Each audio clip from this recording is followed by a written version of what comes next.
Assalamualaikum. Hari ini kita akan belajar pengajian perniagaan tingkat 6 semester 2, iaitu bab 8 kemahiran komunikasi. Jadi dalam bab kemahiran komunikasi ini kita akan belajar kemahiran mendengar.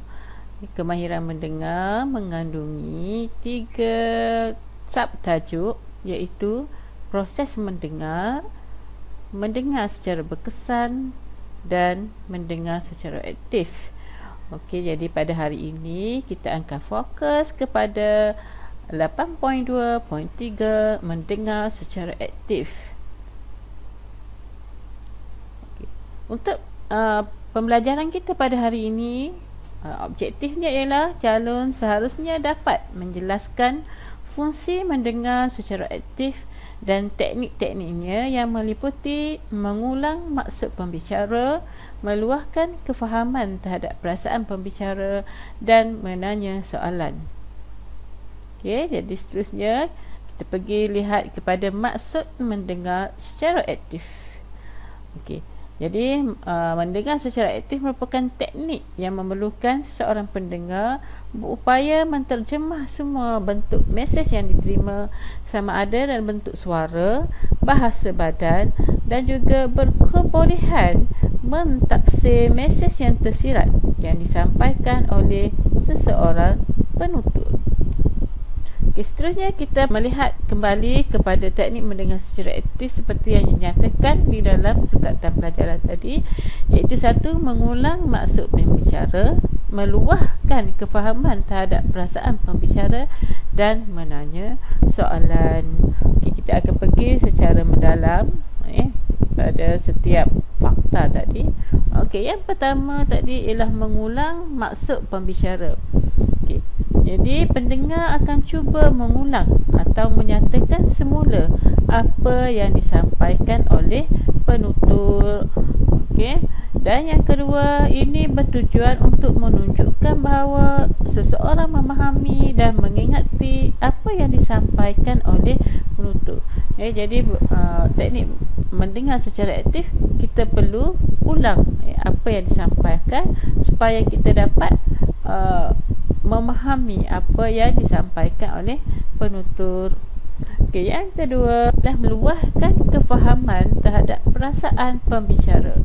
Okey, jadi pendengar sebolehnya perlu menunjukkan bahawa ia faham apa yang disampaikan oleh penutur.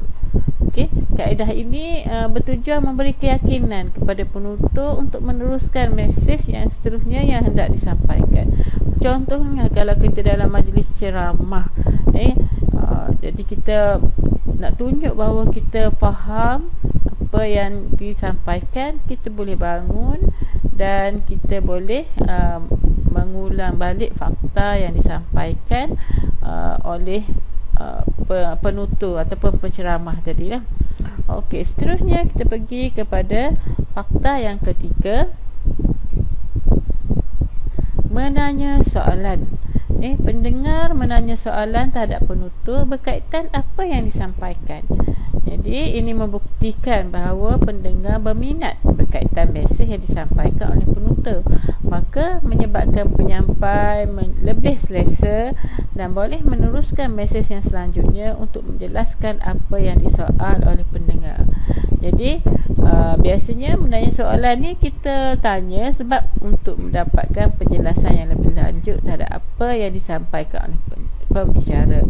Okey, dan mungkin kita ada sedikit keliru, kita tidak faham, kita dapatkan penjelasan yang lebih lanjut. Okey, jadi kalau kita dalam kelas belajar sebagai pelajar yang aktif dalam kelas, kita menunjukkan kita mendengar secara aktif, maka kita tanyalah soalan pada guru, apa yang kita tak faham ataupun apa-apa saja yang berkaitan dengan apa yang disampaikan. Jadi ini juga akan dapat meningkatkan perhatian pendengar lain terhadap fakta-fakta yang cuba disampaikan oleh penutur dalam proses mendengar tadi. Okey, seterusnya sekarangnya kita masuk kepada teknik menjawab soalan peperiksaan. Jadi hanya ada 3 fakta yang mudah untuk kita ingat. Tetapi dalam peperiksaan selalunya pelajar cikgu lah ya, ada di antara mereka tidak dapat menjawab soalan ini walaupun kita kata mudah. Jadi sekarang kita lihat kita akan fokus kepada teknik menjawab soalan pada kata tugas dan kata kunci yang ada dalam soalan. Okey, kita pergi kepada soalan STPM 2013. Okey. Soalan dia, terangkan 2 teknik mendengar secara aktif, 4 markah. Okey, di sini kata tugasnya ialah terangkan. Okey. Arahan dia ialah 2. Dia hanya nak 2 teknik mendengar secara aktif. Ini adalah kata kunci. Sebabnya dalam kemahiran mendengar kita ada mendengar secara aktif, ada mendengar secara berkesan. Okey, jadi kata kunci yang dia di sini ialah mendengar secara aktif. Okey. Seterusnya kita tengok jawapan dia. Okey, 2 teknik mendengar secara aktif. Okey, jangan lupa sediakan intro kepada jawapan pelajar. Okey, dan kita salin je lah. Kita salin aja apa yang ada, masukkan dalam jawapan kita. 2 teknik mendengar secara aktif ialah 1. Menanya soalan. Tadi kan, okey, menanya soalan kita dapat 1 markah. Okey, pendengar menanya soalan terhadap penutur berkaitan dengan apa yang disampaikan untuk mendapatkan penjelasan yang lebih lanjut terhadap apa yang disampaikan oleh pembicara. Okey, jadi pendengar menanya soalan untuk mendapatkan penjelasan yang lebih lanjut. Okey, 1 markah. Itu huraian ringkas sahaja. Okey. Yang kedua, mengulang maksud pembicara. Okey. Pendengar akan cuba mengulang atau menyatakan semula apa yang disampaikan oleh penutur. Okey. Jadi di sini huraian bagi fakta yang kedua, dan kita ada 3 teknik kan. Kita pun tulislah 3 teknik. Meluahkan kefahaman terhadap perasaan pembicara. Pendengar sebolehnya perlu menunjukkan bahawa ia faham apa yang disampaikan oleh penutur. Okey, jadi cara meluahkan perasaan kefahaman ini mungkin kita mengangguk-anggukkan kepala lah.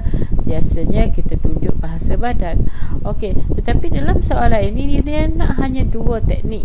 Jadi pelajar dalam peperiksaan boleh jawab mana-mana 2 teknik. Ini tak perlu ikut susunan lah. Boleh nak mengulang maksud ke, menanya soalan dulu ke. Tapi yang pentingnya hanya 2 fakta sahaja. Tak perlu kita beri ke 3 fakta dan huraian. Masa kita habis begitu sahaja nanti. Pastikan 2 fakta ini betul, tepat dan ada huraiannya. Tapi kalau kita beri 3 fakta, huraian tak ada, kita hanya akan dapat markah fakta sajalah walaupun kita berikan 3 teknik. Sebab soalan hanya hendak 2 teknik. Jadi walaupun kita beri 3, kita hanya akan dapat 2 markah. Sekiranya kita hanya menyatakan fakta. Okey, seterusnya kita pergi kepada soalan SPM 2015. Nyatakan 2 teknik mendengar secara aktif dan 2 fungsi mendengar secara aktif. Okey, dalam soalan ini ada 2 dalam 1. Jadi soalan nyatakan, nyatakan 2 teknik mendengar secara aktif. Okey, kata tugas dia hanya nyatakan dan dia nak 2. Okey, dan soalan kata kuncinya mendengar secara aktif, dan dia ada 2 fungsi mendengar secara aktif. Okey, jadi 2 teknik mendengar secara aktif adalah merupakan fakta khusus. Jadi fakta khusus dia hanya nak 2 sahaja. Okey, dan disebabkan nyatakan kita tidak perlu memberi huraian. Okey, pertama menanya soalan, yang kedua mengulang maksud pembicara. Okey, kita ada 3 teknik. Okey, kita pun tulis 3 ni, meluahkan kefahaman terhadap perasaan pembicara. Tapi dalam peperiksaan, kalau kita confirm betul 1 dan 2, hanya perlu memberi 2 sahaja. Tadi tak perlu fikir banyak-banyak. Okey, dan terus kita dapat 2 markah. Okey, 2 fungsi. Ini 2 fungsi mendengar secara aktif ni merupakan bukan fakta khusus. Jadi kita boleh guna ayat kita. Apa gunanya mendengar secara aktif? Dua fungsi ni maknanya kegunaan. Kenapa kita perlu mendengar secara aktif? Okey, dia kata di sini, contohlah dapat membuat putusan dengan lebih tepat kerana semua maklumat didengari dengan baik. Bila kita mendengar secara aktif kan, kita tanya soalan, jadi kita dapat maklumat yang tepat dan kita boleh buat putusan dengan lebih tepat. Yang kedua, dapat menyelesaikan masalah yang dihadapi kerana semua masalah dan keterangan telah didengari dengan baik. Jadi dalam pembincangan masalah, dalam mesyuarat kita bincang satu masalah, jadi bila kita dengar, kita tanya soalan, kita dapatkan maklumat yang tepat, kita dengar dengan baik, maka kita akan dapat menyelesaikan masalah itu pun dengan baik. Okey. Yang ketiga, mendapat kefahaman yang tinggi tentang sesuatu perkara yang didengari. Kita bukan setakat dengar, tapi kita faham dengan tepat. Okey. Sebab itulah kita perlu bertanya soalan, kita perlu ulang. Kenapa kita ulang maksud pembicara? Supaya kita pastikan maklumat yang kita dapat tu lebih tepat. Okey. Okey, jadi itu dua fungsi mendengar secara aktif. Ini ayat cikgu lah dalam peperiksaan. Disebabkan ini bukan fakta khusus, pelajar boleh guna ayat sendiri dengan fungsi yang bersesuaian dalam perniagaan lah, bergantung kepada soalan dan situasi yang diberi. Jadi kalau tidak diberi situasi, kita boleh juga beri contoh. Kita boleh menjadi dua fungsi secara aktif, kita boleh huraikan dengan memberi contoh. Juga diterima. Yang penting relevan. Seterusnya kita pergi pada soalan 2017. Jadi kalau kita tengok sini, STPN 2017, soalan hampir sama je. Apa yang bezanya? Bezanya hanya di perkataan jelaskan. Perkataan jelaskan. Memerlukan, kata kunci ini memerlukan pelajar menyatakan fakta, huraian dan contoh. Tetapi kalau kita lihat markah pula, 4 markah aja ni. Dia nak 2 teknik mendengar, 4 markah. Kata kunci ni jelaskan. Jadi di sini lihat untuk mendapat jawapan. Jadi kita ada fakta 2 markah. Dalam jelaskan ini, kita boleh memberi contoh, ataupun boleh juga memberi huraian. Jadi kalau di sini kita ada contoh dia, pendengar menanya soalan terhadap penutur berkaitan apa yang disampaikan untuk mendapat penjelasan lebih lanjut. Kita juga boleh contoh, pengurus bertanya soalan kepada pekerja yang memberi laporan untuk mendapat penjelasan lebih lanjut terhadap apa yang disampaikan oleh pekerjanya. Yang kedua, mengulang maksud pembicara. Pendengar cuba mengulang atau menyatakan semula apa yang disampaikan oleh penutur. Contoh tadi, pengurus cuba mengulang semula apa yang dinyatakan oleh pekerjanya semasa laporan. Jadi kita boleh beri dalam bentuk huraian seperti ini, dan kita juga boleh beri contoh. Memandangkan markahnya adalah 4, tetapi sekiranya markahnya ialah 2 teknik, 6 markah, maka kita kena ada fakta, kita kena ada huraian, dan kita memberikan contoh.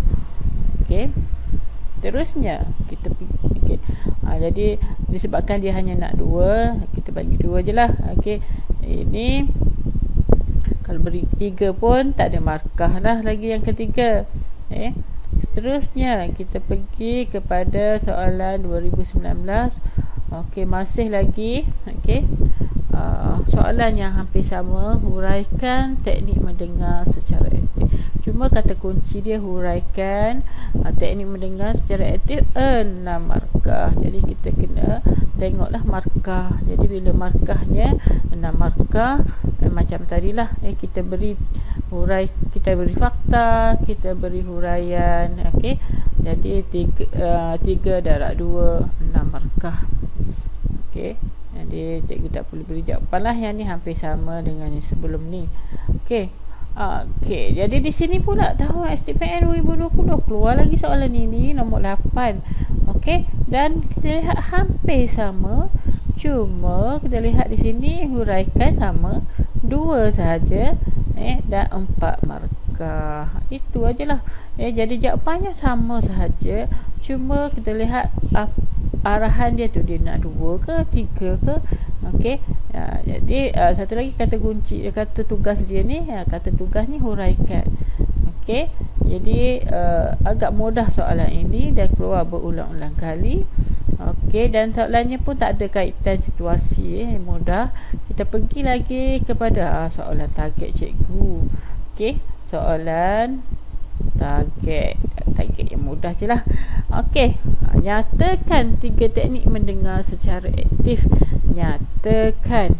Okey, jadi nyatakan kita tidak perlu beri huraian, kita hanya perlu beri fakta sahaja. Okey, harap soalan macam ni lah korang perasaan kan. Jadi sangat mudah. Yang penting kita hafal setiap fakta dan kita tidak boleh ubah fakta-fakta ini. Contohnya kita mengulang maksud penutur. Dalam fakta kita mengulang maksud pembicara, kita mengulang maksud pembentang kita guna. Jadi kalau penutur tu mungkinlah diterima, tetapi eloknya kita hafal betul-betul perkataan ini tanpa membuat apa-apa perubahan. Jadi sebab ini adalah fakta khusus. Okey, jadi hari ini setakat itu sahaja. Okey, sebelum kita tutup pembelajaran hari ini, kita tengok semula dalam tajuk kemahiran mendengar, kita ada proses mendengar secara berkesan dan mendengar secara aktif yang kita belajar hari ini. Okey, jadi setakat itu saja untuk hari ini. Kita jumpa lagi dengan tajuk-tajuk seterusnya. Assalamualaikum.